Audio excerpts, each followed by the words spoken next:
powerful leader of an Al-Qaeda group in the Sahel has spoken in a video message for the first time since 2017.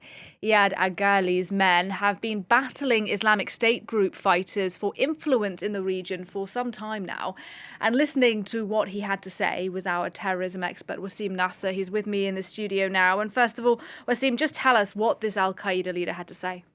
Well, actually, yes, it's the first time since 2017 that he makes a video message like this. We saw him in a video after the release of Sophie Petronin, the French hostage, in 2020, but he didn't speak out. And here it is, the video.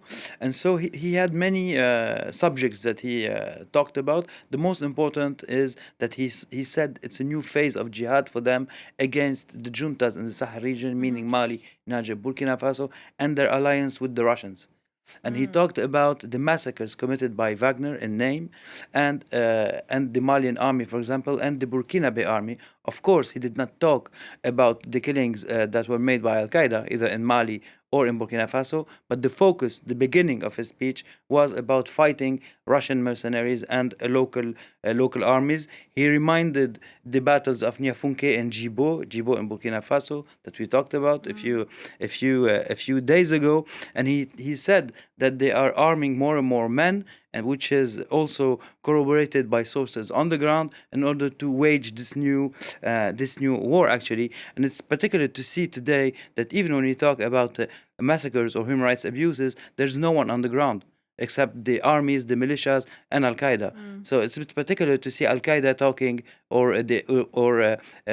accusing local armies of those massacres, which are, one more time, corroborated by local sources. He talked about Mura, he talked about Gossi, he talked about other issues that happened. And one of the most important parts of his speech was addressing the Malian Prime Minister, telling him that the basis of negotiations with Bamako would be the implementation of Sharia, which puts an end to the hope of Bamako at one time to negotiate with Al-Qaeda. He tackles also the northern rebellion factions, Tuareg factions, after their loss of Kidal, where he says our fight is for jihad, it's in the name of Allah, it's not to have more autonomy or more rights in comparison with southern inhabitants of Mali. And he had also a word for Malian scholars and personalities in Bamako who asked the Malian government in the new constitution to take out the word secular from the constitution. And he said this is jihad by word. So this is also important because here he is like doing politics. He ended his speech talking about Gaza, and this is where we can frame the recording of the speech, because he says this is the 9th week of the war in Gaza. He backs the Mujahideen, as he says, in Gaza, never names Hamas. And this is typical Al-Qaeda dogma because they consider Hamas as an ally of Iran. And as I mentioned at the beginning, Al-Qaeda in the Sahel have been kind of fighting for influence with the Islamic State group. Now, recently we've heard that the Islamic State have taken control of an important military base in Mali, one of the countries we're talking about here. How significant is that in all of this? Yes, it's really important. As you said, he mentioned one time the Islamic State in his speech without naming them. He said the Ghulat, or the extremists, saying that the local populations, the civilians, are between the hammer of Wagner and on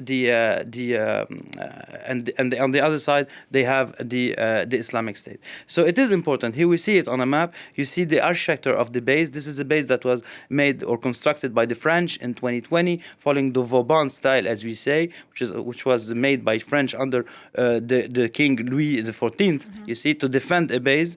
And it was taken by the Islamic State. Bamako denied that it was taken. It is a very important base, but the Islamic State issued pictures that we can see where you can see them evolving, attacking the base. Here is the gathering to attack the base, and then we'll see them attacking the base, as we see here, on motorbikes, because this way they avoid Malian drones, Turkish-made drones. The beginning of the attack, they enter the base, and you see heavy machine guns on motorcycles, which allows them to evolve quickly inside and around the base. And this is actually the proof today that the truth that was made between Bamako and the Islamic State in the Menaka region at one point doesn't hold anymore. And it shows us that here, as we see, those are new equipment that were bought by the Malian army from China. those vehicles are bought from China, and it answers the big question that comes back again and again, each and every time. Where does the jihadi groups get their arms, their vehicles, and their ammunition? So here it is. They go into a base, they take ammunition, they take cars, they take gasoil, and they burn the base. They create a void to prevent the army from coming back. But the most important objective that they have is to have those ammunitions, those arms, those vehicles to conduct more and more attacks. And this might have been the first confrontation between the Islamic State and Wagner in Mali. They never confronted each other before, but Wagner was said to be present in this base.